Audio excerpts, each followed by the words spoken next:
চারশালা কৈলাসহরনি অনুকুটি কলাক্ষেত্র ও সেবকদের সংখ্যা জাখা আসানি তেরনো চেংসৌরিখা মন্ত্রী টিঙ্কু রায় বনকারী ব মানজাখা কৈলাসহর মিউনিসিপাল কর্পোরেশনের chairman Chaplarani Debroy directorate of skill ডেভেলপমেন্টনি ডেপুটি ডাইরেক্টর সুভাষ দাস কৈলাসহরনি হাঙ্কর নাইকলাই প্রদীপ সরকার চন্দিপুর পঞ্চায়েত সমিতিনি চেয়ারম্যান চম্পা দাস পালন খুবই কুবনি আদং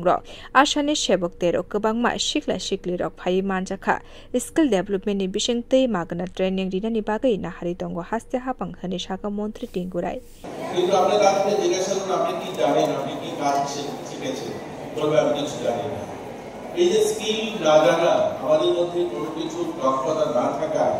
এর কারণেও আমরা কিন্তু অনেক কাজে আমরা পিছিয়ে ছিলাম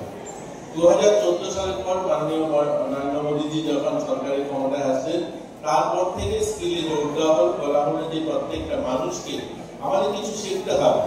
এর মানে আজও আমরা সম্পূর্ণ করতে পেরেছি এরকম না আমরা বোধহয় এটা এখন 20% নিচে রয়েছে এখনো আমরা শতকরা 19 জন লোক আছে যারা কিছু জানে কিন্তু এটা যদি দেখেন আপনি 2014 সালে ডাটাটা যদি দেখেন দেখবেন জাপানে 80% লোক স্কিল ছিল গত সালে বলছি 2014 সালেও যদি ডাটা দেখেন দেখবেন জাপানে 80% লোক কোনো না কোনো কাজ জানে সেখানে পড়াশোনা জিজ্ঞাসা করলে বলবে হয়তো মাধ্যমিক পাস কিন্তু তাকে বলুন আপনি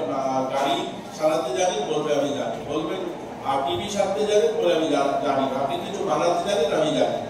চায়নাতে সেই সংখ্যাটা যদি দেখুন সেখানেও প্রায় 80-85% মানুষ কোনো না কোনো কিছু কাজ জানে সেটা চায়না হোক জাপান হোক ইউএস বা কোরিয়া হোক ওখানকার মানুষ 70 থেকে 80% লোক কোনো না কোনো কাজ জানে সেখানকার মানুষ